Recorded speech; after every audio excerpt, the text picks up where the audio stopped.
What's up everyone? Hopefully everyone had a blessing holidays. Now I'm currently back at the shop right now working on one vehicle. It's gonna be a retint and then also a tint removal for the driver and passenger windows. Now, typically around this time, just so we can give you guys a little background on how we work, is a lot of our employees like having a winter break just like back in high school.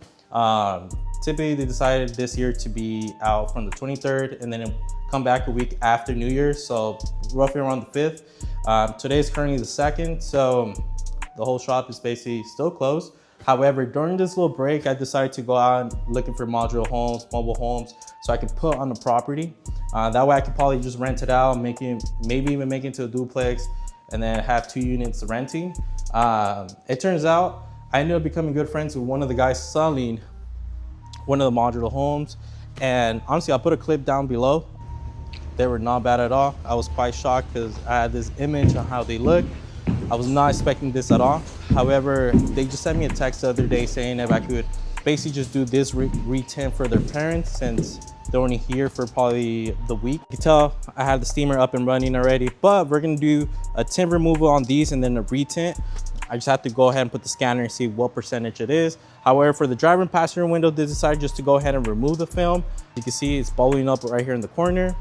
I don't know if the other side had something. You see this one's pretty bad as well. I think this one came out fine. There's nothing wrong with it, but they wanted to go ahead and actually just remove this. All right guys, it's been a couple hours. We're still in the process of removing these. I was able to remove this one, but the reason for that, I put a little clip down below what just happened. It's raining right here in the Central Valley, so I don't know why people in regular sedans decide to go off-roading. Man, don't go off-roading. So we're barely gonna start with this one. We're gonna remove it. We're gonna remove everything, clean them up, and then we're gonna go ahead and tint this one.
All right, so this is a quick little trick that I learned. With the steamer, most of the time, it does come out as a whole piece. What I end up doing is just put it on here, put it on the door window, put the meter on top.